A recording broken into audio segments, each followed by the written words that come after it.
É um tema interessante porque, apesar dele ser muito veiculado, muitas pessoas falam sobre reencarnação, mas normalmente, quando se aborda esse tema, se fala a respeito da reencarnação como a explicação para as injustiças sociais, o motivo de nós vivenciarmos uma série de problemas familiares. Normalmente, a reencarnação serve como explicação para acontecimentos da vida. Mas a reencarnação tem alguma finalidade prática? Afeta o nosso dia a dia? A maneira com que nós lidamos com os nossos relacionamentos? Saber como a reencarnação funciona muda alguma coisa no nosso dia a dia? Ou ela só serve mesmo para explicar as antipatias e simpatias e acontecimentos do passado? Então, a primeira vez que nós falamos um assunto, a gente chegou a falar reencarnação. A reencarnação, a gente já sabe tudo de reencarnação. Bom, o que a gente sabe de reencarnação realmente? E essa abordagem surgiu quando estávamos assistindo a uma aula de psiquiatria. E o professor, ele falava a respeito de como preencher uma guia de internação. Então, na época, ele descrevia que uma guia de internação psiquiátrica, ela tem uma série de lacunas que você tem que preencher, são uma série de campos. É mais complicado do que outras áreas. E ele estava dizendo como é importante você preencher corretamente, porque a vida de um paciente psiquiátrico depende bastante dessa ficha. Até porque, muitas vezes, quando ele chega, ele não é capaz de descrever o seu estado. Então, ele estava lá explicando como preencher a guia. E, numa determinada lacuna, ele dizia como preencher, por exemplo, o grau de transtorno mental. Ele dizia, então, que existem 4 graus de transtorno mental. Grau 1 é o considerado de alta gravidade. São aqueles casos em que é necessário a internação hospitalar. Os de grau de média a alta gravidade, grau 2, são aqueles que necessitam de medicação para a manutenção da sua estabilidade, porém, a internação é eventual. O de grau 3 é considerado aqueles de média a baixa gravidade, são aqueles que precisam de medicação para estabilização dos sintomas, mas não têm indicação de internação. E o grau 4, que é considerado de baixa gravidade, em que não é necessária medicação, a não ser episodicamente o eventual, e não há nenhuma indicação de internação. E ele estava, então, dizendo a divisão, como seria, e como reconhecer essa divisão e como preencher corretamente. Então, ele dizia, alta gravidade. São aqueles casos, como exemplo, oligofrenia, hebefrenia, a esquizofrenia paranoica, que são aqueles em que o paciente é uma ameaça para si mesmo e para a sociedade. Daí a necessidade da internação. São os pacientes descompensados. Normalmente, em muitos casos, a internação realmente é a solução. Os de grau 2 são a esquizofrenia clássica. Nós temos alguns casos de psicoses em que a pessoa, sob a medicação, ela mantém uma estabilidade. Mas, eventualmente, a medicação falha. Por um transtorno de natureza gástrica, por exemplo, ou quando o paciente não utiliza a medicação corretamente, ele surta. Então, é um paciente estável que, episodicamente, pode surtar um momento em que a medicação perca o seu efeito ou, de alguma maneira, ele não tem acesso à medicação. E como reconhecer? Os de grau 3 são aqueles em que a medicação é indicada para a estabilização dos sintomas. Porém, não há nenhuma indicação de internação, porque eles não estão em surto. É o transtorno obsessivo-compulsivo, alguns casos de depressão, então, transtorno bipolar. Então, são alguns transtornos em que a medicação é importante para a estabilização, mas não há indicação de internação. E os de grau 4 são aqueles em que o transtorno é de natureza psicológica. A psicoterapia é a indicação. Se houver uma medicação, é uma medicação sintomática, por exemplo, um calmante, um remédio para dormir, um ansiolítico leve. A medicação não é essencial para a estabilização dos sintomas. E ele discorria e dizia assim, bom, essa é uma divisão administrativa, que é justamente a forma com que nós atendemos. Peraí, professor, é uma divisão somente administrativa? Tem alguma fundamentação científica para essa diferença? Por que existe essas gradações? Não, a divisão é administrativa. é para nós usarmos no dia a dia, porém existe sim uma fundamentação científica e está ligada à origem do transtorno. Como assim? E ele começou a discorrer a respeito do desenvolvimento da personalidade. Como é que a personalidade se desenvolve? E ele disse, nós temos algumas fases importantes do desenvolvimento. A fase mais importante é aquela que vai de 0 a 6 meses de idade, que é a primeira fase do desenvolvimento, que é a fase em que você forma o chamado eu. E ele vai de 0 a 6 meses. O que é o eu? É a noção que você tem de si mesmo, como um indivíduo. E ele acontece de 0 a 6 meses. Inclusive, você pode perceber o momento em que a criança descobre o eu. Para aqueles que têm bebês, ou conviveram com bebês, ou têm acesso a bebês, vocês vão notar que tem um momento em que o bebê descobre a própria mão.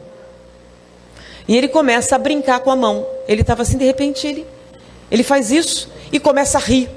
Ele mexe a mão, mexe, e ele descobre que é ele que faz isso. Até aquele momento, ele não tinha uma noção de individualidade. E aí ele começa, de propósito, a mexer, e ele dá risada ao descobrir que essa intenção produz um resultado. Não é algo fora dele, é algo dentro dele. E aí ele começa a brincar, levar a mão, pegar móveis, pegar coisas, intencionalmente. E o engraçado é que ele ri. Alguém já viu a criança brincando com a própria mãozinha? Ela brinca com o pé, brinca com a mão, e ela sacode da risada. Por quê? Ela está descobrindo que é ela que faz o movimento. Esse momento é o momento em que ele se identifica com o eu. Na verdade, é uma estrutura neurológica. Ele desenvolve a área correspondente, ela entra em atividade e ele começa a desenvolver a sua identidade. É a base da personalidade. Todo o resto da personalidade vai se desenvolver em cima deste eu. Então, essa fase vai de 0 a 6 meses. A segunda grande fase do desenvolvimento é a que vai de 6 meses a mais ou menos 3, 4 anos de idade, que é a fase do reconhecimento do outro. É uma fase muito importante, em que você vai distinguir os outros. Como é que isso acontece? Até aquele momento, uma área muito importante do cérebro ainda não estava amadurecida, que é uma área que nos permite desenvolver a memória de longo prazo. Até aquele momento, o que existia é o que estava na frente dele naquele momento. No momento em que a coisa desaparecia, ela deixava de existir. Porque ele não tinha área neurológica correspondente para armazenar o que nós chamamos de memória de longo prazo. Ela começa a amadurecer a partir dos 6 meses de idade. À medida que essa área vai se desenvolvendo, ele começa a guardar as memórias. E você nota o momento em que a identidade dos outros começa a se manifestar. Até um determinado ponto, o bebê era de quem pegasse, né? Quem tivesse com a mamadeira era o dono. É ou não é? Pegou o bebê, qualquer um leva. Mas chega um momento em que o bebê que ia com todo mundo, de repente, começa a estranhar. Nunca aconteceu e de repente ele estranha. Ele começa a reagir mal. E você nunca fez isso. Ele começou a estabilizar a memória.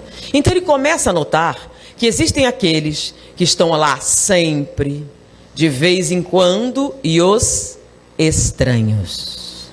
Então, no momento em que a memória começa a se estabilizar, ele começa a estranhar. É o momento em que você nota o desenvolvimento daquele aspecto da personalidade que vai permitir reconhecer os outros. Antes disso, os outros eram uma coisa só. Era ele e o resto. A partir desse momento, é ele, os outros e o resto.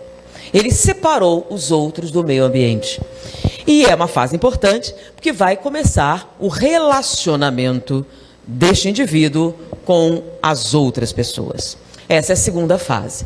Se houver uma falha no desenvolvimento neste momento, terá origem os chamados transtornos de média a alta gravidade.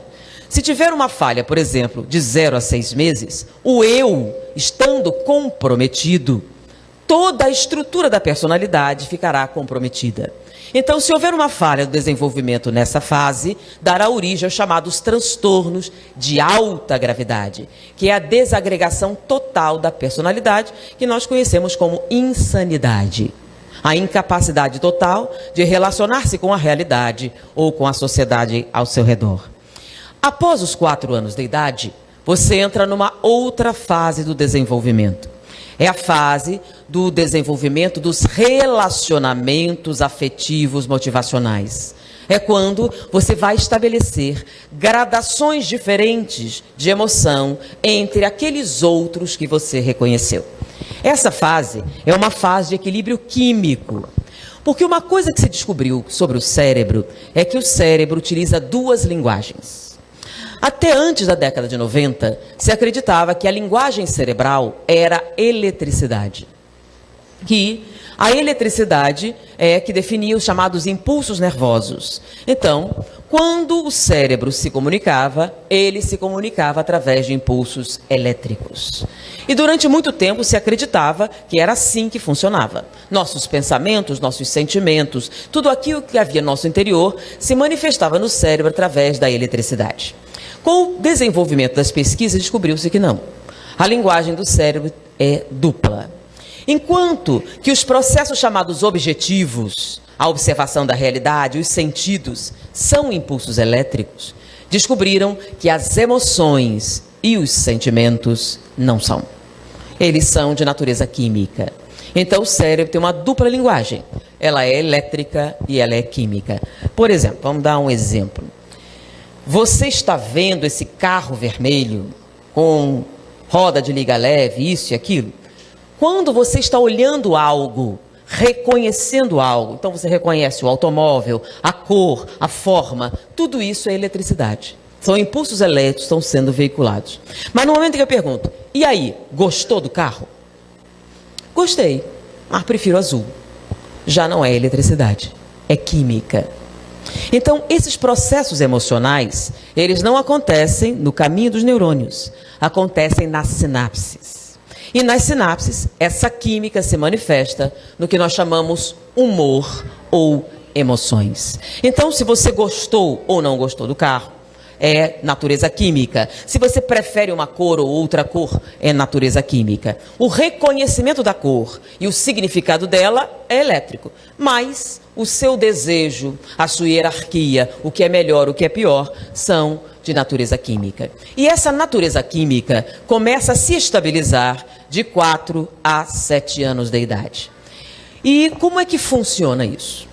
Você começa a desenvolver relações afetivas com os outros. Então, aqueles outros que você reconheceu a partir dos 6 meses, nesse momento começam a tomar uma nova feição. Existem aqueles outros que eu amo, existem aqueles outros que eu gosto, existem aqueles outros pelos quais sou indiferente e existem aqueles de quem eu não gosto. Então, essas gradações de relação são de natureza química. Então, qualquer falha no desenvolvimento, que vai do período de 4 a 7 anos de idade, dará origem aos chamados desequilíbrios de natureza química, que causarão transtornos emocionais. Como não são transtornos estruturais, você não vai vivenciar o que nós chamamos de surtos. Então, a internação não é o tratamento indicado. São desequilíbrios de natureza química, como, por exemplo, o transtorno bipolar, depressão, o transtorno obsessivo-compulsivo e alguns transtornos chamados transtornos da emoção. E muitos deles podem ser tratados através de medicamentos que equilibrem essa química cerebral. Após os 7 anos de idade, o cérebro está estabilizado. A estrutura neuronal está pronta, a estrutura química está estabilizada, ou seja, sua personalidade existe e é estável. E agora você vai usá-la no seu dia a dia. Você vai então se relacionar com as pessoas. Se você tiver problemas neste relacionamento, um desenvolvimento traumático, uma série de vivências, você pode ter o que nós chamamos então de transtornos que não são estruturais nem químicos. São aqueles que são chamados psicológicos. Não é um transtorno de estrutura, é um transtorno de uso.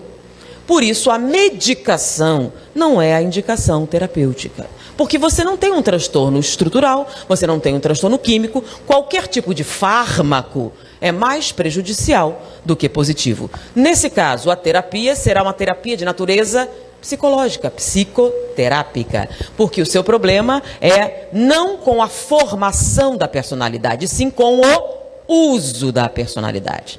E essas são as fases do desenvolvimento.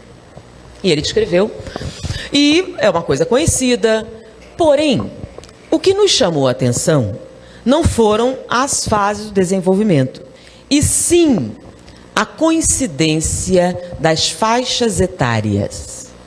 Porque naquele momento nós estávamos estudando André Luiz, e houve uma coincidência. Quando ele falou 0 a 6 meses, 6 meses a 4 anos, 4 a 7 anos, nos chamou a atenção. Porque essa coincidência com algumas colocações de André Luiz. Vamos rememorar André Luiz, né? Tem um determinado momento em que fala-se sobre a reencarnação.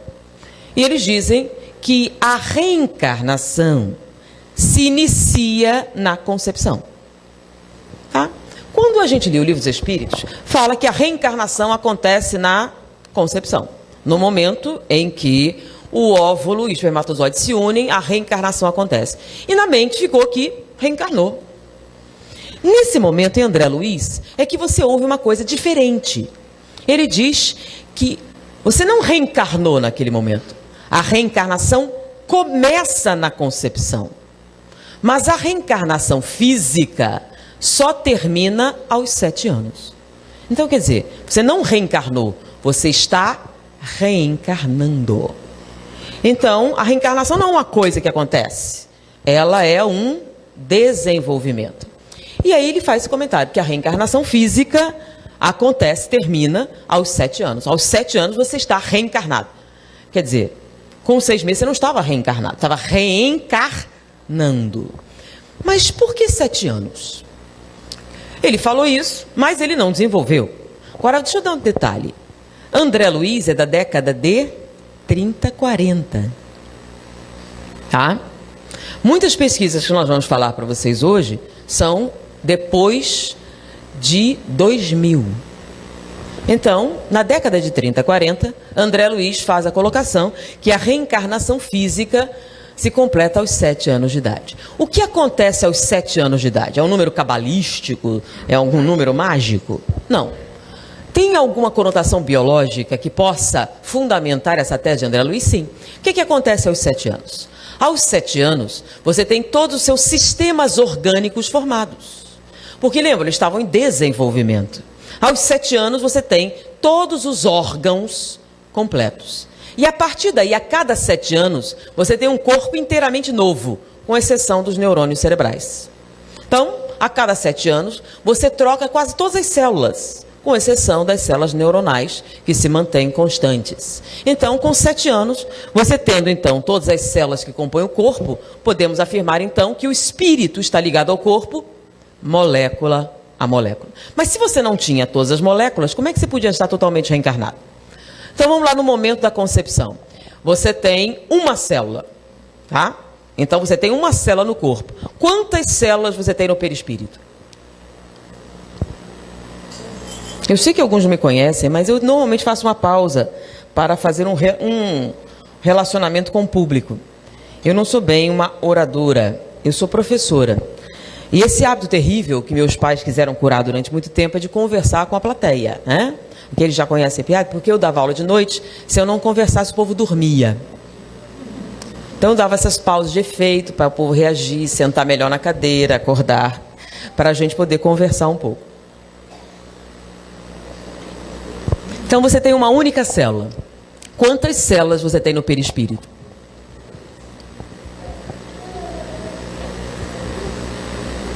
Querem chutar? Trilhões.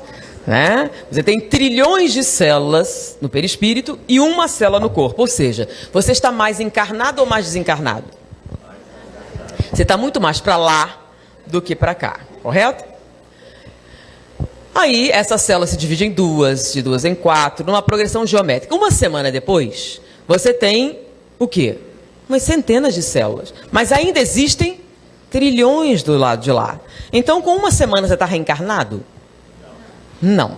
Na verdade, qual seria a aparência, né? Seria o quê? Você olhando esse montinho, você vê o quê? Gosma. Né? Nem aparência não tem. Então, normalmente, se você tivesse reencarnado e essa fosse sua aparência, um médium vidente, estou vendo uma gosma ao seu redor, é um espírito reencarnante. Algum médium fica vendo gosma ao redor das pessoas? Se vê, estão vendo uma coisa esquisita aí, não sei, não vai dizer que é reencarnação. Primeiro, não tem nem aparência. E você nem confirmou essa reencarnação. Depois de algum tempo, isso se fixa à parede uterina, aí começa um desenvolvimento mais preciso. Depois de algum tempo, ele tem uma pequena forma. Forma de quê? Né? Ele parece o quê? Um girino, né? Ele tem uma cabeça, uma cauda, tem branco. Ele é exatamente igual a um peixe. Quer dizer, é um espírito reencarnante. Eu estou vendo um peixe ao seu redor, sei lá, um girino, um troço estranho. É um espírito reencarnante. É assim que a gente vê? Aliás, já viram isso em algum lugar? Não. Não há nenhum comentário sobre gosmas ao redor de mulheres que vão ter neném, nem embriões, peixes, nada disso. Normalmente, quando se fala a respeito de reencarnação, o que é que você vê? Um espírito adulto, normalmente. Porque quando ele está fora do corpo, ele tem a aparência de gosma? Não. Quando ele sai do corpo, qual é a aparência dele? Vamos lá, por que seria assim? É uma coisa que está dizendo? Vamos ver se tem alguma lógica nisso, né? Para você ter alguma forma, você tem que pensar sobre isso, certo? Tá? Quando você está fora do corpo, qual é o cérebro que você usa? Quando o neném nasce, ele é mais velho, né? Tá, vamos lá. Você agora, saindo do corpo, qual é a sua aparência? Então, se eu sair do corpo, qual seria a minha aparência? Adulta, né? E se a minha aparência é a mesma que eu tenho aqui, que cérebro eu vou usar? Esse. Eu vou pensar usando o quê? A mesma estrutura. O conteúdo também. Ele pode até aumentar, dependendo do meu grau evolutivo, mas eu vou usar o quê? A minha estrutura.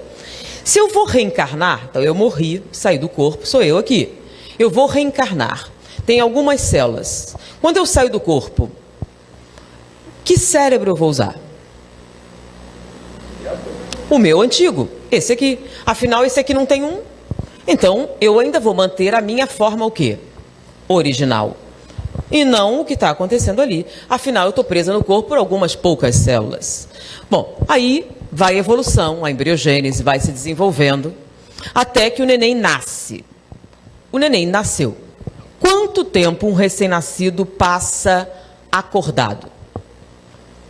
Pô, é mais fácil dizer quanto dormindo, né? Das 24 horas do dia, ele passa mais ou menos 4 horas acordado.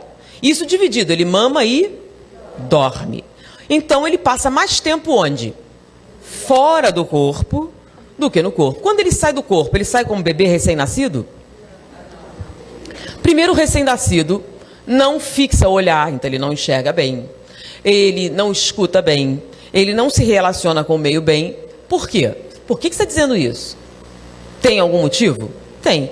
Lembra que o cérebro dele não está totalmente formado? Então, as áreas correspondentes aos nossos sentidos não estão totalmente formadas. Então, ele não pode se relacionar com o meio. Então, teoricamente, ele não se relaciona com o meio. Então, quando ele sai do corpo, ele mantém o quê? A sua independência como um adulto. Tá? À medida que o bebê começa a crescer, ele vai ficando cada vez mais tempo acordado e o cérebro está se desenvolvendo. Vocês já ouviram aquela história de botar Mozart para o bebê ouvir? Lembra? Já ouviram isso? Por quê? Para quê? Para acalmar? É para isso? Então, por que a gente bota Mozart para o bebê ouvir? Para desenvolver. Ouviram essa? Não, tem que botar Mozart, porque quando o bebê ouve Mozart, o que acontece? Os neurônios se multiplicam. Então é para estimular o bebê, né? para os neurônios se multiplicarem. Então eles falam para você botar essa música até mais ou menos 4 anos. Por quê? Porque os neurônios só se multiplicam até 4 anos de idade. Com 4 anos, a sua estrutura neuronal está estabilizada. Você vai desenvolver outras coisas, mas os neurônios deixam de se multiplicar. Peraí, olha só. Olha que coincidência. Então, o André Luiz fala dos 7 anos. Aí, os 4 anos, o que tem mais? Tem um outro momento de André Luiz muito interessante. É quando o André Luiz sai de nosso lar e vai visitar um outro local. E nesse local que ele está visitando, ele tem uma surpresa. Quando ele chega lá, ele vê crianças indo para a escola. Aí ele faz uma pergunta natural. Peraí, criança no mundo espiritual? Não é todo mundo velho? Se a reencarnação existe, não tem nenhuma criança. Todo mundo é o quê? Velho. Você teve várias vidas, são todos muito velhos no mundo espiritual. Da onde saem as crianças? Teoricamente, você desencarnou, você vai ser o quê? O que você era antes. Aí ele viu aquelas crianças e vem cá, da onde saíram essas crianças? Aí a senhora que está ciceroneando dele explica. Bom, isso depende do momento da desencarnação. Como assim? Você sabe que a reencarnação física se completa aos 7 anos de idade. Então, se a desencarnação acontecer antes dos 4 anos de idade, você retorna ao mundo espiritual como um adulto. Porém, se a desencarnação acontecer após os 4 anos de idade, você retorna ao mundo espiritual como uma criança e faz o seu desenvolvimento como criança até a idade adulta. Pausa. A velocidade depende da maturidade do espírito, mas eles vão fazer um desenvolvimento. Bom, será que André Luiz inventou isso? Falou isso. Por que ele falaria um negócio desse? Aliás, tem alguma fundamentação para essa colocação dele? Porque às vezes você vê as pessoas dizendo coisas estranhas. Nós podemos pensar que isso pode acontecer realmente? O que acontece aos 4 anos de idade? Porque olha só, viram a coincidência? Então, quando a gente está falando do desenvolvimento da personalidade, 0 a 6 meses, 6 a 4, 4 a 7, e André Luiz fala exatamente o quê? 4 anos, 7 anos, como fases importantes no processo reencarnatório. O que acontece aos 4 anos? Os neurônios deixam de se multiplicar. Se eles deixam de se multiplicar, o que significa isso biologicamente? Que o cérebro está totalmente formado. Se ele está totalmente formado e a partir dos 4 anos a criança fica acordada mais tempo, e aí nesse momento em que está tudo formado, ele começa uma intensa atividade neuronal, as exigências cerebrais são o quê? Altas. Se elas são altas, o que acontece com o espírito quando sai do corpo? Então, até os 4 anos, quando ele sai do corpo, ele sai como um adulto. O que acontece após os 4 anos? Se o cérebro novo está totalmente formado, ele já está ligado ao corpo pelo cérebro. Então, quando ele sai do corpo, qual é a forma que ele tem? De criança. Porque o cérebro que ele está usando agora é de criança, com as exigências de uma criança, com a capacidade de uma criança, com o raciocínio de uma criança. Então, a partir dos 4 anos, quando ele sai do corpo, ele sai como uma... Antes disso, tá? Quando a gente fala que ele sai como adulto, até um certo momento, tá? Então não é 4 anos certinho, né, gente? São faixas.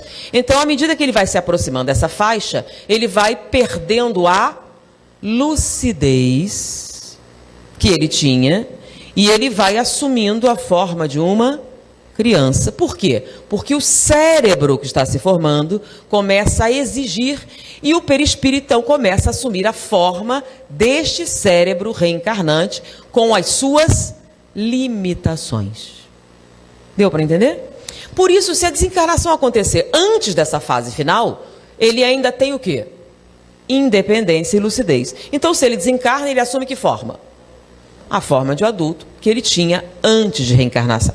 Depois disso, ele já vai ter a forma da reencarnação atual. Tem lógica isso?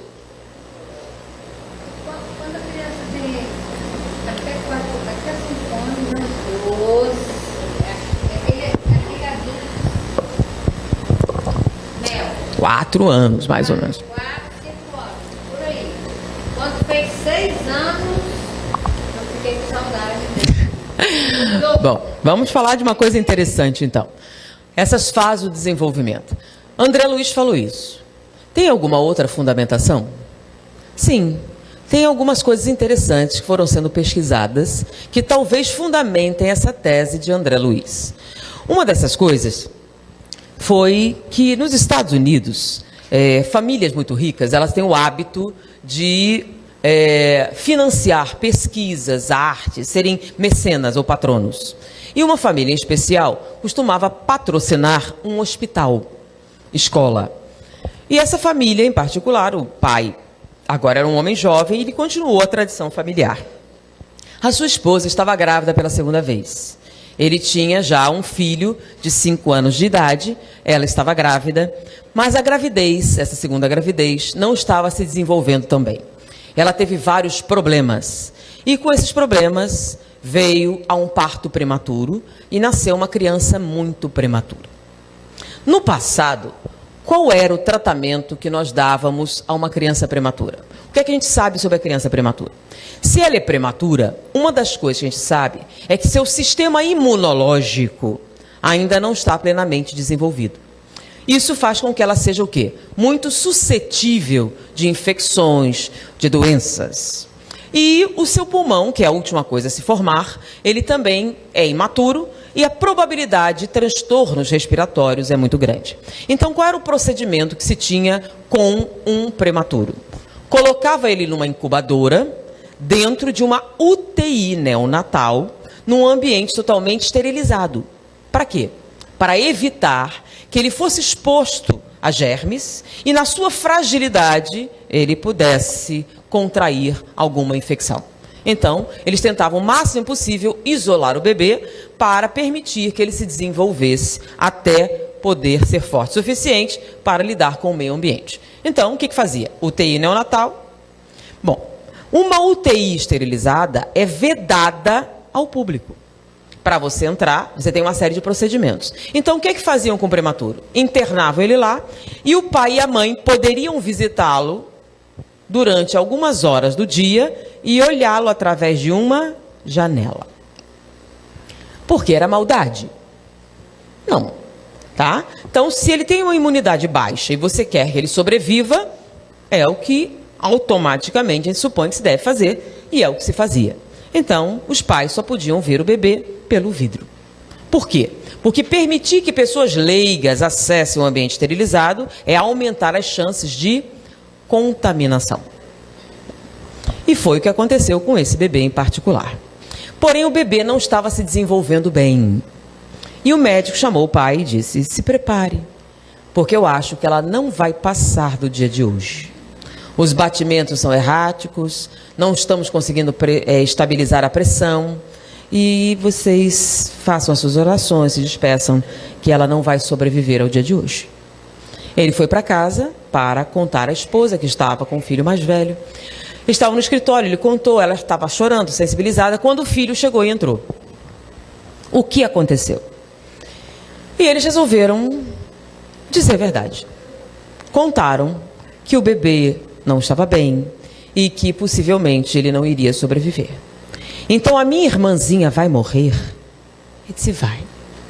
Mas eu nem a vi. Eu queria me despedir da minha irmã. Eles olharam para o outro e acharam que era um pedido pertinente. Por que não? E eles foram ao hospital, falaram com o médico, que eles gostariam de se despedir do bebê. E o irmão também.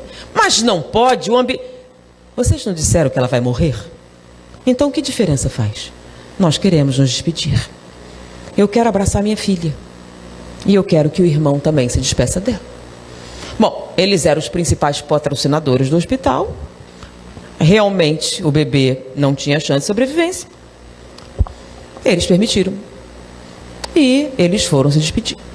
Entraram na UTI A criança aproximou-se da incubadora, pôs as mãos, oi, raio de sol, e começou a cantar uma musiquinha, que ele cantava para a barriga da mãe, quando disseram que a sua irmã estava ali dentro.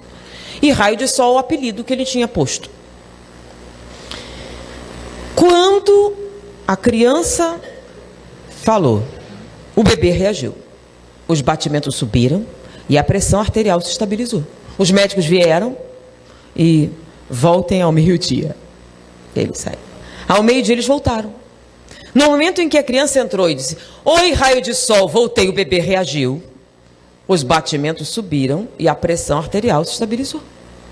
Se voltem à noite. Não preciso dizer que eles alugaram o apartamento ao lado do hospital, passaram a frequentar aquela UTI todo o tempo, a criança sobreviveu, saiu da UTI e se tornou uma jovem, hoje adulta, que Divaldo conheceu, por isso a gente sabe a história. E aí, esse casal, que era realmente muito rico, passou a financiar especificamente pesquisas envolvendo o atendimento a prematuros. E desses investimentos, surgiram algumas pesquisas que os senhores devem conhecer. Já ouviram falar dos bebês canguru? O que é o bebê canguru? Eles descobriram que afastar o recém-nascido da mãe é mais prejudicial do que expô-lo à contaminação. Por quê? Quando se afastava o bebê da mãe para protegê-lo da contaminação, o nível de cortisol no sangue dele subia muito. O que é cortisol? Cortisol é um hormônio que nós produzimos quando estamos sob estresse. O que é que significa? Que o bebê, longe da mãe, ficava estressado. Porém, ele não estava sem ninguém. Haviam enfermeiras que amavam bebês, enfermeiras carinhosas, etc. Mas não serve qualquer mulher. O bebê só se acalmava na presença da mãe. Então, quando o bebê se encontrava de encontro à mãe, ele se acalmava e os seus níveis de cortisol baixavam. E qual a importância do cortisol? Uma coisa que nós já sabemos é quanto maior a quantidade de cortisol circulante, menor a eficácia do sistema imunológico. Ou seja, o estresse afeta o nosso desempenho imunológico. Ou seja, quanto mais estressado, mais suscetível a doenças o bebê está. Se o objetivo é proteger o bebê da contaminação, estressá-lo significa o quê? Diminuir as suas chances de sobrevivência. Então eles descobriram que quando eles mantinham o bebê em contato com a mãe, ele tinha mais chances de sobrevivência, a sua imunidade subia mais rapidamente do que isolá-lo na UTI neonatal. Então, a partir daí, o projeto Bebês Canguru é que colocavam ele junto à mãe para se manter o máximo de tempo possível, imitando a proximidade que eles tinham dentro do ventre. E notaram que os resultados estatisticamente aumentavam a sobrevida do bebê em 78% até 90%. Ou seja, descobriram que o contato com a mãe é imprescindível para o bem-estar do prematuro. Isso foi o que a medicina descobriu na prática, estatística e no desenvolvimento. Não serve qualquer mulher, só a mãe. Bom, pausa. Eu tenho que dizer para vocês que a biologia não concorda com isso. E eles têm toda a razão. Como assim? A medicina está dizendo que o recém-nascido reconhece a mãe? Como? Se ele não tem cérebro para isso. Que para você reconhecer alguém, você tem que ter a área da memória desenvolvida, certo? O bebê não tem. Lembram que isso só começa a acontecer após os 6 meses? Logo, bebê prematuro, aliás, bebê nenhum, reconhece a mãe, porque ele não tem estrutura neurológica para fazer isso. Peraí. Mas e a experiência? Não serve qualquer mulher, só a mãe. Então, o que a medicina diz? A medicina afirma, com a observação prática, que o bebê prematuro reconhece a mãe. A biologia diz que é impossível. Eles têm razão? Tem. Se o bebê não enxerga, se ele não escuta, vai reconhecer a mãe como? Aliás, ele nunca falou com ela antes, certo? Então, não pode reconhecer. Eles têm razão? Tem. Bom, então os dois têm razão? Os dois têm razão. Então, da briga entre a biologia e a medicina, ganhamos nós. Tem razão. A medicina demonstra que o bebê prematuro reconhece. A biologia diz que é impossível. Tem toda a razão. Quem é que reconhece? Quem é que reconhece a mãe? O espírito reencarnante. É ele que reconhece a mãe.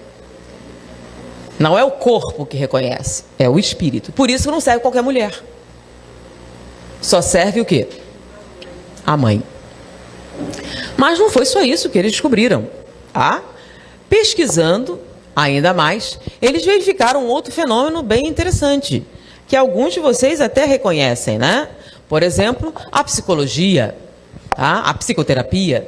Quando você vai fazer uma anamnese, ele pergunta: como foi o parto? E a gestação? Aí, não sei, vou ter que perguntar à minha mãe, minha família. Por que eles perguntam isso? Psicólogo, você vai fazer psicoterapia, ele pergunta: como foi a gestação? Como foi o parto? Por que eles perguntam isso? Porque eles dizem que a gestação e o parto afetam a sua personalidade. De tal maneira que o Conselho Federal de Psicologia reconhece uma prática chamada regressão de memória à vida intrauterina. Já ouviram falar disso? Em que você é submetido à regressão para você ver as experiências que você teve dentro do ventre da mãe. Isso não é misticismo, é uma prática terapêutica aceita pelo Conselho Federal de Psicologia. A prática e a repetição demonstra que a gestação e o parto afetam o desenvolvimento da personalidade. Pessoas com esse tipo de gestação, um determinado parto, afeta sim o seu desenvolvimento psicológico. Então, é uma coisa reconhecida pela psicologia. Vocês já ouviram falar dessas coisas? Bom, tenho que dizer que a biologia não concorda. A biologia não concorda de jeito nenhum com isso. E eles têm um motivo válido.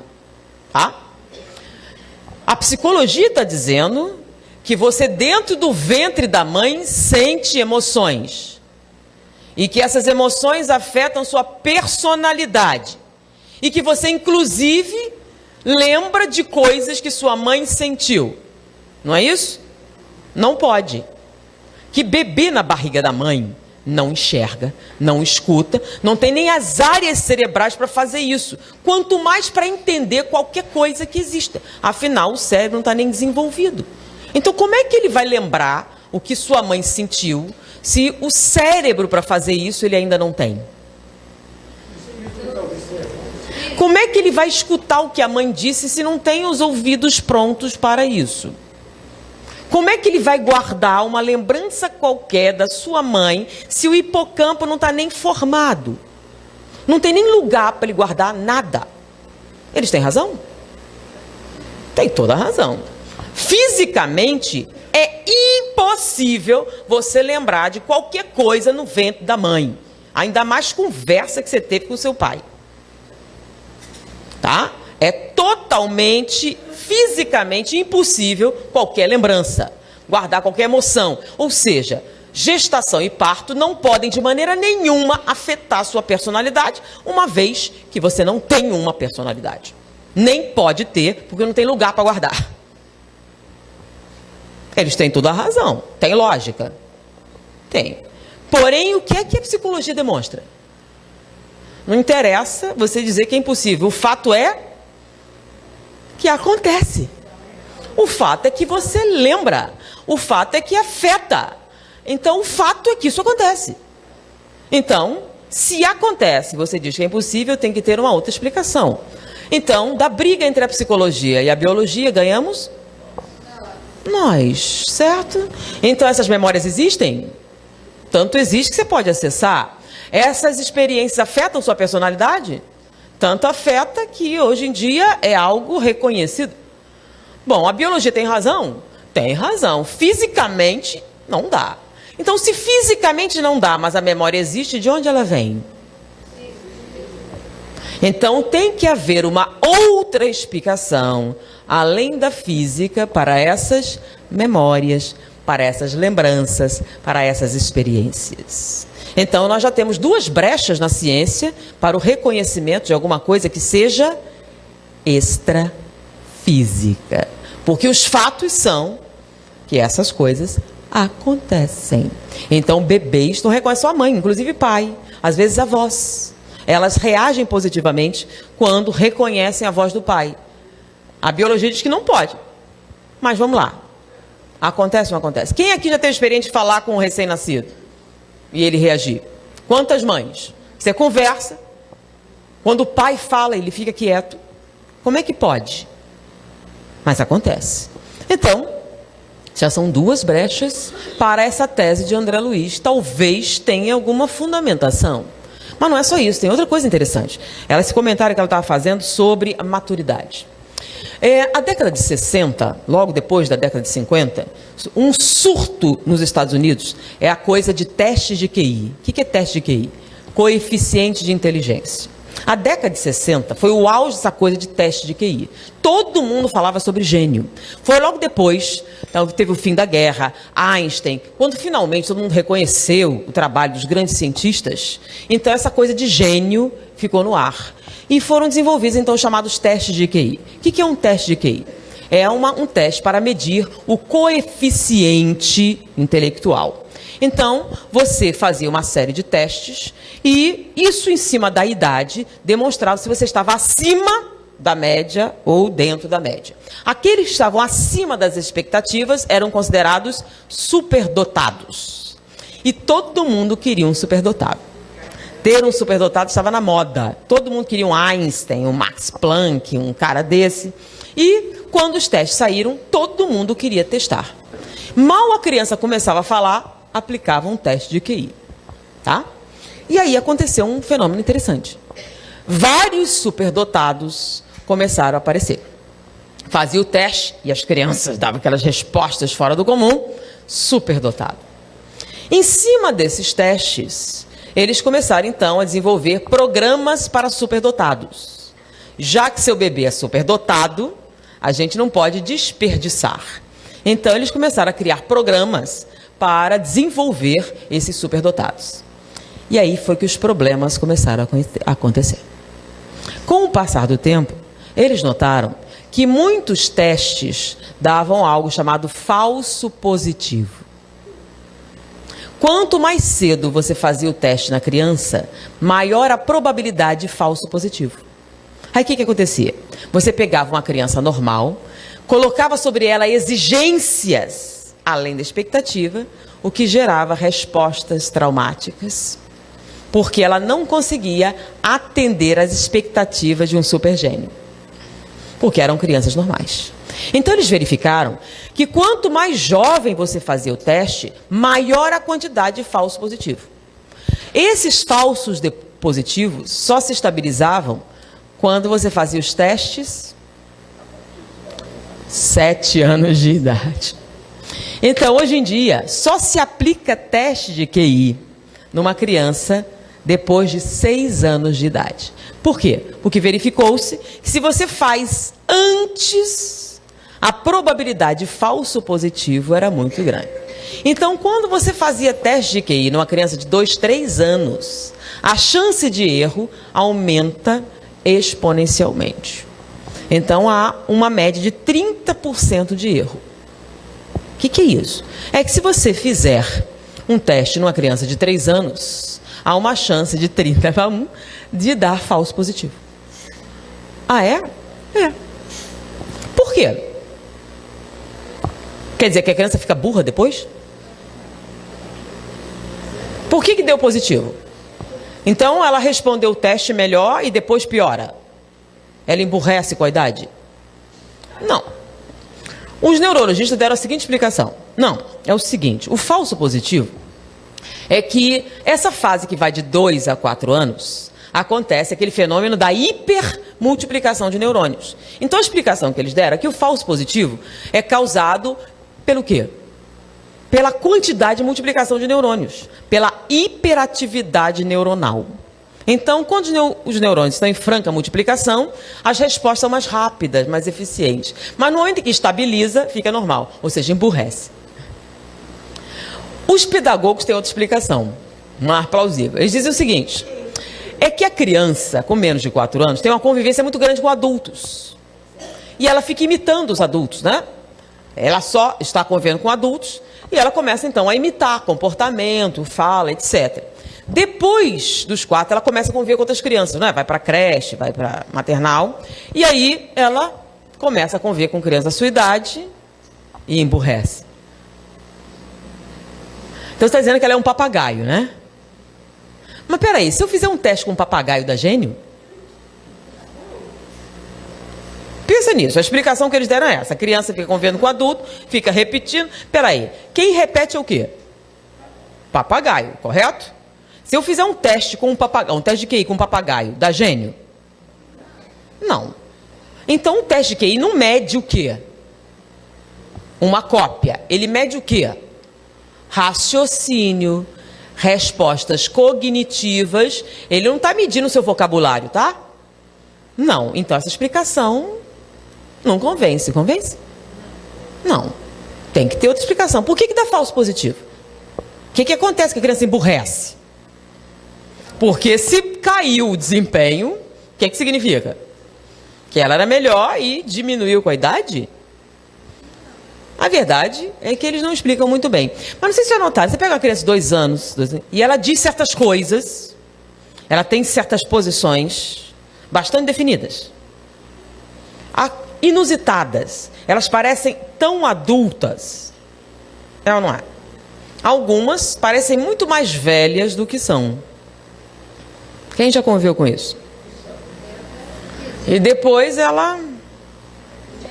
Quem já teve essa experiência? 2 anos e meio, 3, fala os negócios assim, bem fora do normal. Inteligência, conhecimento. Eu vou contar uma experiência pessoal, né? Meu filho eu achava que tive uma criança chatinha. Por quê? Porque ele não queria comer fruta de jeito nenhum. E diziam que você tinha que dar fruta, e ele nada de comer fruta, era um inferno. Disse, pronto, é uma criança chata. Até que eu descobri o segredo. Se eu cortasse as frutas direitinho, pusesse num prato e desse ele um garfo, ele comia. Agora, pôr a mão e se besuntar, de jeito nenhum. Se ele se sujasse, ele tinha nojo. Então, se ele usasse garfo para comer, não tinha problema. Agora, pôr a mão numa banana, ele ficava... E o mais interessante é que ele queria terno e gravata.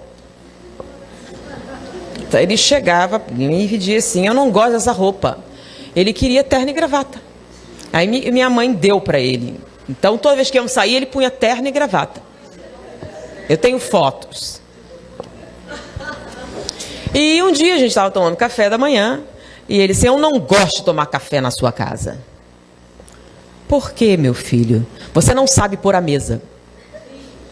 É mesmo, filho? O que é que tem de errado com a mesa? Olha só tem um copo. E quantos copos você quer? Tem que ter 3. Para que você quer 3 copos? Um para a água, um para o suco, um para o vinho. Ele disse, que vinho? Ele nunca nem viu vinho na vida dele. Tá? Ele queria uma mesa francesa.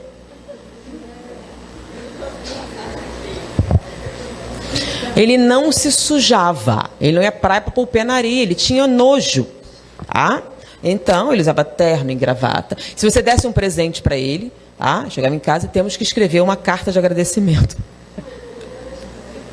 Uma carta de agradecimento.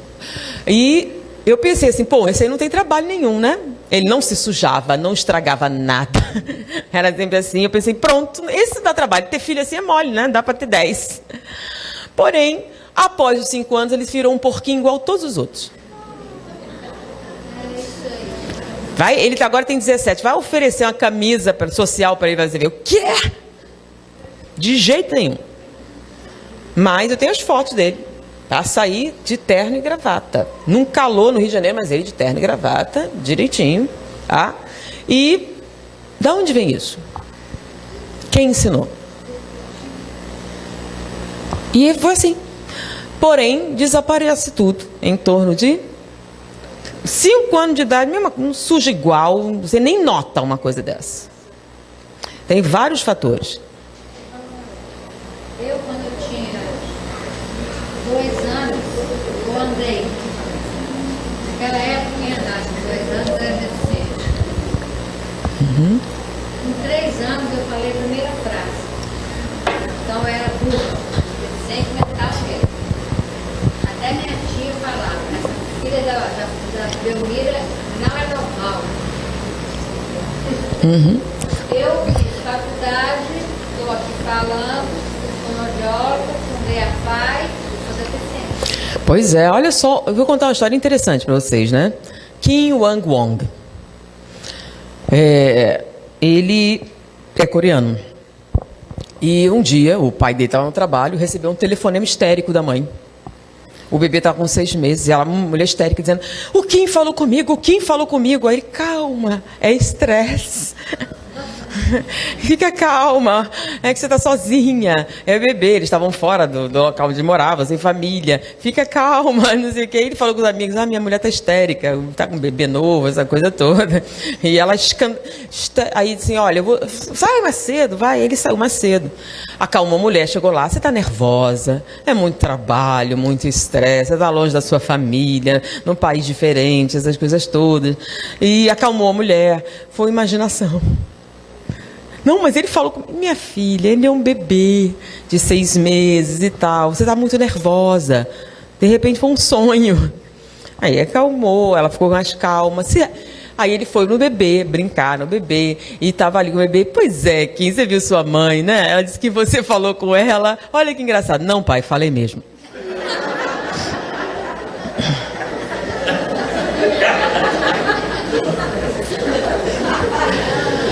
Com 6 meses, Kim Wang-won começou a falar perfeitamente bem. Com 1 ano e 2 meses, ele falava 6 idiomas. Um grande grupo de cientistas foi estudar. Ele é considerado o maior QI já nascido. Agora ele perdeu, tem agora um outro maior. Mas durante muito tempo ele foi o maior QI já medido na Terra. Kim Wang-won. Então, com 1 ano e 2 meses, 6 idiomas. Ele sabia matemática, ele sabia música, ele sabia uma série de coisas, tá? Não precisa acreditar em mim, eu entro no Google, tá? Dá uma olhada no Google, você vê Kim Wang-won. Tem até a fotografia dele. E qual a explicação dessas coisas? 6 vezes. Isso aí é de hoje. Então, é muito comum acontecer, então, esses falsos positivos. As explicações do neurologista não convencem muito. A dos pedagogos, menos ainda. O fato é que acontece. Porém, para ilustrar ainda mais a tese de André Luiz, vamos falar sobre a experiência da doutora Ellen Van Bach. A doutora Ellen Van Bach era uma psicoterapeuta infantil. Ela era canadense, radicou-se nos Estados Unidos. E ela conta num livro a sua experiência com o jovem paciente B. A história de B é muito interessante. B nasceu numa família que imigrou para os Estados Unidos de origem italiana. Então era uma família grande, unida, que estava nos Estados Unidos para crescer na vida. E o bebê era o primeiro bebê da família, tá? Americano, que iria usufruir de todos os benefícios de ser um cidadão americano. E ele estava sendo muito aguardado, havia muita expectativa em torno do bebê. O bebê nasceu, então, numa família amorosa, muito próxima, e o bebê era lindo, a família ficou muito feliz. E, além de lindo, o bebê começou a crescer, era simpático, era um bebê muito agradável, muito simpático. Mas, à medida que o bebê começou a se relacionar com a família que já estava apaixonada enlouqueceu de amor. Porque o bebê era muito inteligente. A primeira coisa que eles notaram é que o bebê amava qualquer coisa a ver com os bombeiros. Quando uma sirene de bombeiro tocava, ao contrário das crianças, ele entrava em êxtase. Aí eles descobriram que se dessem para eles brinquedos relacionados aos bombeiros, era a felicidade completa. Então o quarto era de motivo de bombeiro, ele tinha caminhão de bombeiro, boneco de bombeiro, roupa de bombeiro, tudo sobre bombeiros. E quando ele começou a falar, impressionava. Porque quando alguém chegava, alguém novo, a primeira coisa que ele perguntava: a sua casa tem prevenção contra incêndios? E ele começava a falar sobre a importância da prevenção dos incêndios. Ele sabia tudo sobre os bombeiros, a hierarquia dos bombeiros. E quando alguém dizia que ia acampar ou ia passear na floresta, você sabe o perigo dos incêndios florestais? E ele começava a falar do grande perigo dos incêndios florestais, dos procedimentos que deveria ter na floresta, os cuidados. E o que é que ele queria ser? Bombeiro. E as pessoas começaram a se impressionar, porque ele tinha pouco mais de um ano e já tinha todo esse conhecimento, esse vocabulário. O que é que eles imediatamente perceberam? É um gênio. Então, quando a família percebeu que B era um gênio, resolveu que ele deveria ter direito à melhor educação. Reuniram os recursos todos da família para propiciar a B um teste de QI numa escola especial para superdotados. Ele foi levado à escola e o teste foi realizado, e não preciso responder que foi excepcional, totalmente fora dos padrões. B era um gênio. E como gênio, ele teve acesso a uma escola para superdotados. A família reuniu todos os recursos para que ele tivesse, então, a melhor educação. E ele foi para a escola de superdotados e foi um sucesso. Os professores diziam que era incrível, os resultados foram maravilhosos e a família estava totalmente feliz. Quando o B estava com 2 anos e meio, a mãe foi chamada na escola. Disse: mãe, tem algum problema em casa? Não, é que B tem tido um comportamento assim. Como assim? Ele tem se negado a participar das atividades e quando a gente fala com ele, diz que está triste demais para participar. Aconteceu algo? Não que eu saiba. Ela perguntou: o que houve, B? Está tudo bem? Não, está tudo bem. Passou um tempo, ela foi chamada novamente. Mãe, nós estamos preocupados. Ele tem se recusado a participar das atividades, tem sido um comportamento recorrente e agora ele se recusa a comer. Tem algum problema em casa? Ela ficou preocupada. Chegou para B, começou a apertá-lo. O que está acontecendo, B? Alguém está maltratando você? É um colega? É um professor? E começou: não é nada.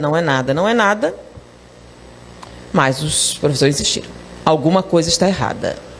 Ele não está bem. Então a mãe realmente chegou, botou ele contra a parede e vai me contar qual o problema. Sabe, mãe, eu sou B, seu filho, mas eu também sou Mark, capitão dos bombeiros da cidade de Nova York. E eu estou com muita saudade da minha esposa e dos meus filhos. Aí a mãe riu. Todo mundo na família conhecia o bombeiro Mark. Todos os bonecos de bombeiro que ele tinha eram o bombeiro Mark, o bombeiro herói que salvava as crianças. As milhares de histórias que ele contava do bombeiro Mark era um personagem que toda a família conhecia. Aí ela foi falar com a professora: professora, eu já entendi a história. E contou que havia um personagem chamado Mark, que era um bombeiro e que tinha... Aí contou tudo e era muito conhecido da família e tal, todo mundo sabia. É isso. Pois é, mas não pode. Já está prejudicando, a gente tem que controlar isso. Então, isso já está prejudicando seu desenvolvimento. Nós temos que inibir essa fantasia. Então, eu gostei da colaboração de vocês hoje para não falar mais a respeito dessa coisa. Ok, era uma questão de muita criatividade. Ele era, assim, primeiro, era superdotado com essa criatividade. Então, eles resolveram, reunir a família. Ninguém fala de bombeiro nessa casa. Acabou essa história de bombeiro. Aí ela recolheu os brinquedos de bombeiro, trouxe astronauta, vaqueiro, mudou a decoração e agora vai melhorar. E ele piorou muito. Ele se negava a participar, se negava a comer, estava tendo problemas para dormir.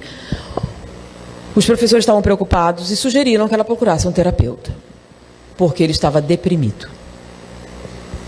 E eles contataram, então, a doutora Ellen Van Bach para dar o atendimento. Doutora Ellen Van Bach, como todas as pessoas, ficou encantada com B. Jamais você diria que aquela criança tinha uns 3 anos de idade. Jamais. Uns 12. Era incrível a maturidade, o desenvolvimento. E ela tentou várias abordagens. E não conseguiu nada. E ela estava muito preocupada, porque ele estava regredindo. E ela chamou os pais. Pais, eu acho que o quadro de B é grave. Ele está num quadro depressivo. E o procedimento seria iniciar uma medicação. Mas ele é tão jovem. O que a medicação faria num cérebro tão jovem? Eu me sinto assim, eu sei que seria o mais certo a fazer, mas eu não consigo me decidir. Eu gostaria de tentar uma última coisa. Vocês concordam? Ele é tão inteligente, ele é tão capaz, eu gostaria de tentar um choque de realidade. Os senhores me permitem? Eu queria confrontá-lo com as suas fantasias, para que talvez ele percebesse que eram fantasias e, quem sabe, não fosse necessária a medicação. Uma medicação nessa idade. Os senhores concordam? Os pais concordaram. Então, eu vou tentar um choque de realidade com B. Significava explorar aquelas fantasias para que ele entendesse que eram fantasias. Bom, me diga então, quem é o bombeiro Mark? Bom, Mark é capitão dos bombeiros da cidade de Nova York e começou a falar do bombeiro Mark, como ele era. Então, o bombeiro Mark é um homem. Sim, é um homem. E ele é casado. Sim, é casado com fulana. É mesmo? E tem filhos? Sim, ele tem 3 filhos. Deixa o nome. É mesmo? E onde ele mora? E ele declinou o endereço. Isso foi muito curioso. Você tem mais alguma coisa que você possa me dizer sobre o bombeiro Mark? Falou de amigos, falou do quartel, falou das coisas que ele tinha dito. Porém, ele falou também o número do seguro social do bombeiro Mark. Isso já é excessivo. Ela resolveu pesquisar. Pausa. Naquela época não tinha Google, tá? Pesquisar era pesquisar mesmo. Resolveu pesquisar e ela ficou muito zangada. Porque ela entendeu que aquela criança não estava psicótica, ela estava sendo vítima de abuso. Porque ela descobriu que o bombeiro Mark realmente existiu.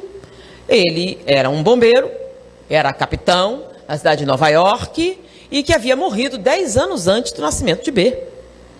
E ela entendeu que alguém estava alimentando as fantasias da criança com aquelas informações, porque ela sozinha jamais poderia ter acesso àquilo. Então alguém estava abusando daquela criança.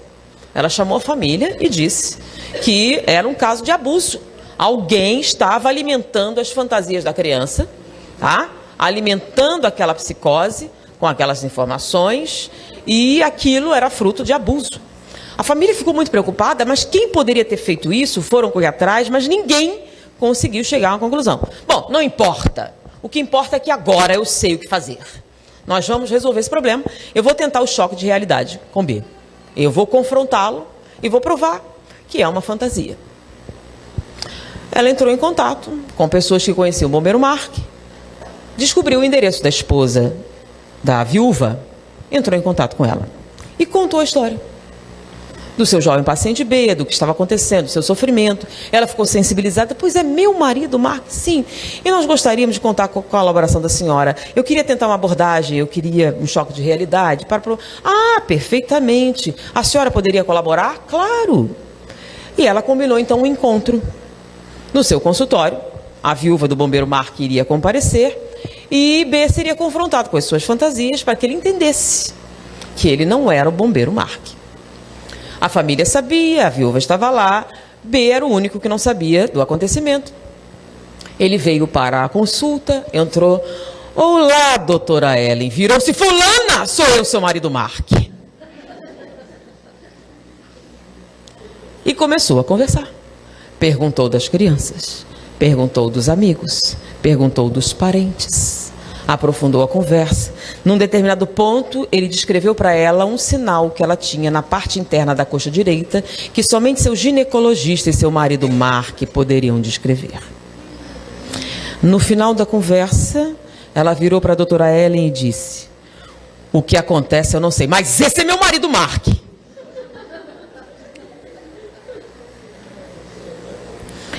As coisas não saíram como a doutora Ellen esperava. E agora? Será que a criança estava possuída pelo fantasma do bombeiro Mark? Aliás, essas coisas eram possíveis? Ela não tinha uma formação religiosa, ela não tinha nada para comparar. E agora? Ela realmente não sabia o que dizer. Nem para a família, nem para ninguém, nem para si mesma. Será possível Que explicação! Os detalhes eram muito intensos. Ela resolveu pesquisar se havia alguma outra coisa semelhante. E ela encontrou. Havia em Nova York um terapeuta que descrevia um caso semelhante ao de B. Ela entrou em contato com ele para trocar impressões. E contou então no caso de B. Ah, eu reconheço. É a síndrome da hiperatividade neuronal. Como é? Sim, acontece. Algumas crianças, elas têm uma multiplicação de neurônios tão intensa que geram uma psicose. Elas são muito detalhadas. Eu sei que fica estranho e normalmente um teste de QI daria alterações significativas, mas não se preocupe, não dê medicação, que quando ele ficar mais velho some totalmente sem deixar vestígio. Então não faça nada, que isso desaparece. É a síndrome da hiperatividade neuronal. Quando o cérebro estabilizar, a psicose passa e ele vai ficar perfeitamente normal. Não faça nada. Ignore as fantasias, ignore tudo, peça para os familiares não se tocarem no assunto, que isso vai desaparecer. É só uma fase. Eu já tive essa experiência, como eu descrevi, e fique calma. Não é a primeira vez que acontece, a síndrome da hiperatividade neuronal já é reconhecida, e você vai ver que vai ser exatamente como eu estou dizendo. Ela conversou com a família, falou a respeito do caso, eles conversaram com um especialista e, passado algum tempo, realmente, depois daquele encontro, B se acalmou, saiu do quadro depressivo, mas à medida que B crescia, o tempo passava, cada vez menos ele falava do bombeiro Mark. Cada vez menos pedia para falar com a viúva, e quando B tinha 4 anos e meio, ele não tinha a menor lembrança do bombeiro Mark e também não era um gênio. Era uma criança perfeitamente normal. A doutora Ellen conta isso no livro, dizendo que foi aquilo que fez com que ela mudasse a sua carreira. Ela não conseguiu se conformar com aquela explicação e resolveu pesquisar esse fenômeno. E ela topou com a explicação da reencarnação. Ela entrou em contato com outros pesquisadores, conheceu o trabalho do Dr. Banerjee, Dr. Morris Nesserton, Dr. Ian Stevenson. E ela mesma, então, abandonou a clínica infantil e começou a pesquisar o fenômeno da reencarnação. Desenvolveu uma metodologia própria e fez uma das pesquisas mais significativas da área. Na verdade, eu considero uma das principais, que demonstra a existência da reencarnação. Ela transcreve a sua experiência em alguns livros, recordando vida, onde ela conta a experiência. Um outro livro que diz a metodologia que ela usou, e num desses livros ela conta a história de B, que foi aquilo que fez com que a sua carreira tivesse um outro rumo. Mas o que nos interessa é a faixa etária em que isso costuma acontecer. Entre 2 e 4 anos de idade. Espera aí, é muita coincidência, não é? Será que André Luiz tem razão? Que existe fundamentação suficiente para a sua colocação sobre a reencarnação? E qual seria a consequência desse conhecimento? Então, vamos traduzir. Significa, então, que o espírito começa a reencarnação no momento, essa reencarnação é progressiva, tá? A fase crucial é em torno de 4 anos e se completa aos 7? Será que essas informações foram suficientes para fundamentar isso? E quais as consequências no nosso dia a dia desse tipo de aceitação? É simples. Vamos imaginar um divórcio litigioso. O que é um divórcio litigioso? Brigas de parte a parte, ou não é? Vara de família, juiz, etc. E uma das coisas que pais em litígio descobrem é que não podem dizer certas coisas na frente das crianças, porque elas vão e repetem na frente do juiz. Não? Você fala, ela vai e conta. Aí depois de um tempo você percebe que não pode dizer coisas na frente das crianças. Aí diz, é para não traumatizar. Não, para não ter testemunhas. Né? Então, por exemplo, se você chegar para o seu filho de 5 anos e disser, eu te odeio, você é um peso para mim. O que ele vai entender? Mamãe está nervosa hoje, né? Ele vai entender exatamente o que significa? A nuance emocional, o significado? ele vai perceber isso exatamente como uma criança de 5 anos. Ok, a gente não faz isso para criança de 5 anos. Mas e um bebê de 2 meses? Tem problema? Porque bebê não vai lembrar. Bebê não vai contar para o juiz. Isso não vai afetar nada, né? Porque bebês não lembram. Então, o que significa dizer para o seu bebê de 2 meses? Eu te odeio. Você é um peso para mim. Algo equivalente a você ter sofrido um acidente, estar numa CTI hospitalar, não poder falar, não poder se expressar. E a enfermeira designada para tomar conta de você diz algo semelhante e você não pode reagir. Qual a sua sensação? Aparentemente você está cego, mudo e incapaz. Para todos, aparentemente, você está morto, não é? Mas não está. Você escuta, você entende, mas não pode falar. Qual a sensação? Como você se sentiria nessa situação? Agora imagine que essa enfermeira é sua própria mãe. Quais os seus sentimentos? Só que existe um pequeno problema. Tá? Isso que eu estou falando para você aconteceu quantas vezes? A pessoa aparentemente em coma e que ouvia tudo ao seu redor. Inclusive a discussão se devemos desligar os aparelhos. Recentemente um paciente acordou, lembram? O desespero, estavam discutindo desligar os aparelhos e ele, não, eu estou vivo. Enquanto as pessoas discutiam se ele estava morto. E se fosse você? Porque quando a gente fala sobre a desencarnação, né? A gente fala assim, como uma coisa terrível. Em alguns casos ela é terrível, em outros é uma libertação. Mas a gente nunca pensa na reencarnação, o contrário, não é?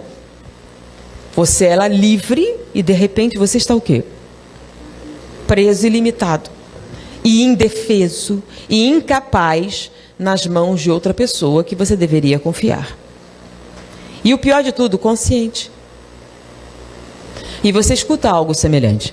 O problema é que nesse momento você está fazendo um trabalho muito sério, muito perigoso. Você está desenvolvendo o cérebro, lembram? O cérebro se desenvolve entre 0 a 6 meses. A base. Se nesse momento você for tomado de ódio, de mágoa, de angústia, de estresse, algo pode acontecer? E no momento em que você está formando aquela arquitetura cerebral extremamente minuciosa, extremamente séria, sabendo que esses sentimentos produzem uma vibração negativa, e se der alguma coisa errada? Então, você tem uma falha no desenvolvimento. E essa falha vai se manifestar nos transtornos de alta gravidade. Lembram? O que é que a psiquiatria diz? Que os transtornos de alta gravidade são aqueles onde a falha do desenvolvimento acontece entre 0 a 6 meses. Se você passou dos 6 meses, a primeira base dá. Aí você tem a segunda, que é uma arquitetura complexa. Se você passou, é a fase do amadurecimento da química. Então, reconhecer a mecânica da reencarnação afeta a nossa vida prática? Muda a maneira com que nós deveríamos nos comportar? Lança uma nova luz sobre o nosso relacionamento com os nossos filhos? Com o bebê na barriga, com o recém-nascido, tá? Então, a verdade é que certas coisas que você diz para uma criança talvez não afetem tanto quanto as coisas que você diz para um bebê. Porque, ao contrário do que você imagina, um bebê entende perfeitamente bem. Mas o problema é que ele guarda, mas quando ele acorda é um bebê. Então, os sentimentos se tornam totalmente inconscientes. Então, o que você vai vivenciar são as reações. É o caso que Divaldo conta. Ele estava numa palestra, quando uma jovem se aproximou dele para agradecer. seu Divaldo, finalmente eu entendi meu problema. A sua palestra sobre a reencarnação me explicou tudo. Eu entendi. A minha filha é um inimigo do passado. Porque, seu Divaldo, ela me odeia desde que nasceu. Ela nasceu e ela me rejeita. Nunca aceitou mamar em mim. Ela aceitava qualquer pessoa, seu Divaldo, menos eu. Se eu tentar pegá-la, ela grita, enlouquece. Qualquer pessoa pode pegar meu bebê, menos eu. Ela hoje está com 3 anos e nunca me chamou de mãe. Quando ela se refere a mim, se refere àquela mulher. Eu entendi o que o senhor explicou, é um inimigo do passado, mas, seu Divaldo, o que é que eu posso fazer? Porque se ela é minha inimiga, eu não sou dela. Eu a amo, seu Divaldo, muito. O que é que eu posso fazer para mudar isso? O que é que eu posso fazer para convencê-la de que eu não sou mais a sua inimiga, que eu a amo? É sincero, o senhor pode ver. Se ela me odeia por alguma razão, eu não sinto assim. O que é que o senhor pode me dizer para me ajudar? Ele ficou sensibilizado e disse que ia fazer uma consulta ao mundo espiritual. E ela retornou num outro encontro. Ele disse, olha, ao contrário do que eu imaginava, a resposta não foi a que a gente esperava. Eles disseram que não é um inimigo espiritual. Que o problema é do presente. Como assim? Ela só tem 3 anos. Sim, algo aconteceu no presente. Que não é uma inimizade do passado. Algo aconteceu no parto. É uma lesão cerebral? Não. Alguma coisa aconteceu. E a inimizade se origina aí. Mas nada aconteceu, disse. Eu estou dando a informação espiritual. Não são inimigos do passado. Ela saiu. Ele estava ainda em roteiro pela região, ela voltou. Esse é meu marido, meus sogros, meus pais. Nós conversamos a respeito. Nada aconteceu, o parto foi tranquilo, meu marido estava comigo, minha mãe também. O médico era amigo da família, nós perguntamos. O parto foi tranquilo, o bebê estava ótimo, tudo se desenvolveu muito bem. Para o primeiro filho foi algo assim muito simples. O que pode ter acontecido que tenha causado isso? E eles revisaram tudo, não consigo entender. O que pode causar algo assim? Aconteceu no momento do nascimento. Meu marido estava comigo, aconteceu alguma coisa? Não. Foi rápido, o parto foi bem rápido. O médico amigo da família, estava ali, aceitava as dores, foi até bem. O bebê nasceu, ele pegou, levantou e disse, é uma menina. E nesse momento você... Eu disse, que pena. O problema é que ela estava ao seu lado e ela ouviu. Se você não me quer, eu não quero você também, nunca mais. O problema é que um adulto entende isso. Mas no momento que está no corpo, é uma reação visceral. É uma coisa animal. Não é como você explicar. Mas espera aí, foi um equívoco, eu não quis dizer. Não é a mim. Não é que eu não... Não é a mim. Mas o que... Ela. Se eu explicar... Não. Ela acordada, não vai entender. É uma criança de 3 anos. Quando ela dormir, converse com ela. Explique para o adulto que estava lá o que aconteceu. E vamos ver. Porque quando ela acorda, o que é que você vai argumentar com uma criança de 3 anos? O que é que você vai explicar? O que é que ela vai te dizer? É uma rejeição que é o quê? Visceral, animal. É uma ojeriza que não tem uma explicação, uma fundamentação de natureza psicológica. Porque, na verdade, elas não lembram da biologia. Nem cérebro, nem lembrança. Não há nada concreto que possa fazer o quê? Fundamentar essa rejeição. Mas ela existe. E é forte. Mas não é inteligível. Então ela fez. A criança dormia e ela explicou. Não é que eu não te quisesse. Eu te queria muito. Mas disseram que era um menino. Eu fiz um quarto azul. Mas você vê, eu troquei toda a decoração. Só para você. Porque eu te quero muito, porque eu te amo. Olha só. E começou a falar com ela. que não é que ela não te quisesse, foi um engano. Eu te amo muito, eu te quero tanto. Olha, os detalhes, as roupas, os vestidos, tudo. E ela começou, noite após noite, ela botava a criança para dormir e falava, longo tempo, sobre os seus sentimentos, sobre o que tinha acontecido, tá? Que ela não tinha mágoa, ela entendeu, mas ela amava profundamente. E durante todas as noites, ao longo de 6 meses, ela conversou. Um dia, ela estava na cozinha e a criança levantou, entrou na cozinha. Mãe, foi um choque. Era a primeira vez que ela chamava de mãe. Sonhei com você. Você dizia que me amava, é verdade? Ela não pôde falar. E abraçou a filha pela primeira vez em 3 anos e meio.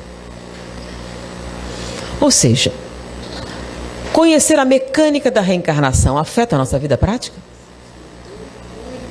Imagine se, conhecendo isso, quantas crianças adotadas como bebês, que tecnicamente não deveriam ter trauma porque não vivenciaram nada, mesmo assim desenvolvem alterações, que a gente chama de síndrome do bebê adotado. Tá? Por quê? E se nós pudéssemos desfazer, conversando com o bebê, explicando as mudanças, os acontecimentos, quantas vezes nós nos descuidamos e deixamos determinadas situações passarem? Você está dizendo então que o responsável pelo transtorno é o pai? Não. Não. Porque pensem bem, tá? Muita gente vê, Freud diz que a culpa é sempre da mãe, não dizem? Ah, ok. Mas para aqueles que são espíritas, a gente entende perfeitamente que cada um tem a mãe que merece. Correto? Então, o que acontece é que nós temos ligações. Então, digamos que um espírito comprometido tem. E você, reconhecendo a mecânica da reencarnação, cria um ambiente altamente acolhedor, de segurança, de tranquilidade. E se ele encontra um ambiente altamente tranquilo, pode ser que ele passe pela primeira fase sem transtornos. Então, o que seria tecnicamente um transtorno de alta gravidade se transforma num transtorno menor. Então, nós podemos, inclusive, atenuar processos que são kármicos, se nós soubermos o que fazer.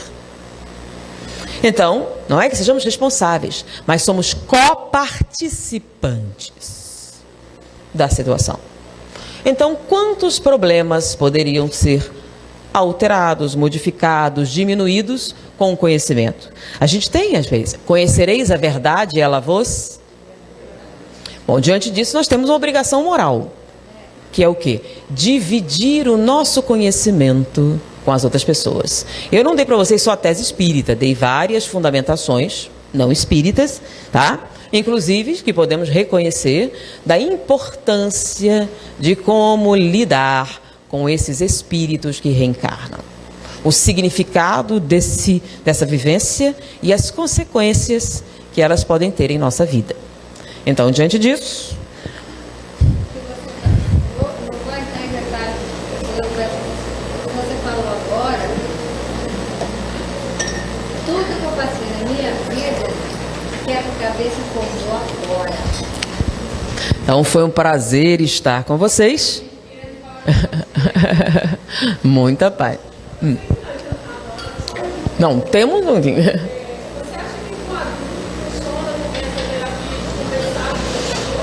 Não. Por quê? Você é um adulto. Qual a diferença se à noite ou acordado? Sim. E continua sendo o quê?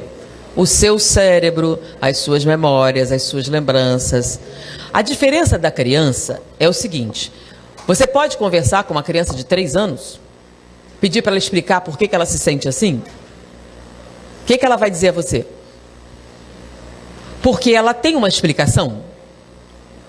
Então, vou lá. Você foi adotada. Sua família é ótima, você nunca teve nenhum problema e você se sente rejeitada. De onde vem? Se eu perguntar para você com 3 anos, por quê? O que você vai dizer? Aliás, você pode explicar que se sente rejeitada? Não, você não sabe. Você não sabe. Você sente alguma coisa que você não sabe o que é, não sabe de onde veio, não sabe nem expressar verbalmente, tá? Mas fora do corpo, você sabe?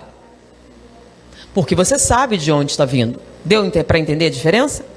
Agora, você adulto, você pode procurar um terapeuta e fazer o trabalho diretamente. Ok? Até os 4. Lembram? Você, na verdade, está conversando com um adulto que está lá. Funciona com bebês, né? Não é você conversar, um ambiente estressante. Quem já conversou com um recém-nascido e nota que ele acalma? Que eles entendem, tá? Então isso acontece. É uma experiência que muitas pessoas têm. Inclusive com o bebê na barriga, lembra? Está irrequieto. E quando ele escuta a voz do pai e acalma? A pessoa começa várias explicações, mas... Então, quando há convivência com o bebê na barriga, tá? Reage ao pai, reage inclusive aos avós que convivem, tá? E falam com o bebê. Então, é uma coisa reconhecida, tá? E como é que a gente sabe que eles reagem? Fisiologicamente. Ele escuta a voz e reage, tá? Biologicamente não tem explicação, tá? Mais alguma pergunta? Isso é alguém que fez bastante, a gente vê bastante. Tinha aquela menina que hoje trabalha no SBT, ela trabalhava no Raul Gil, ela tinha 2 anos, eu esqueci o nome dela agora. Era super inteligente, até, né, 3 anos, 2 anos lá, Silvio Santos contratou ela, depois dos 5, hoje a Marisa é uma criança normal. Isso é muito comum, a gente tem essa experiência bastante. Não é acima da hiperatividade neuronal, não, tá? Mais alguma dúvida? Alguém gostaria? Então, gente, foi um prazer estar com vocês. E eu peço que dividam a informação com os jovens casais. Mas eu não tenho mais bebês, tenho netos. Que divida a importância dessa primeira fase, dessa segunda fase, da importância de preparar-se bem para receber os reencarnantes. Foi um prazer estar com vocês. Muita paz.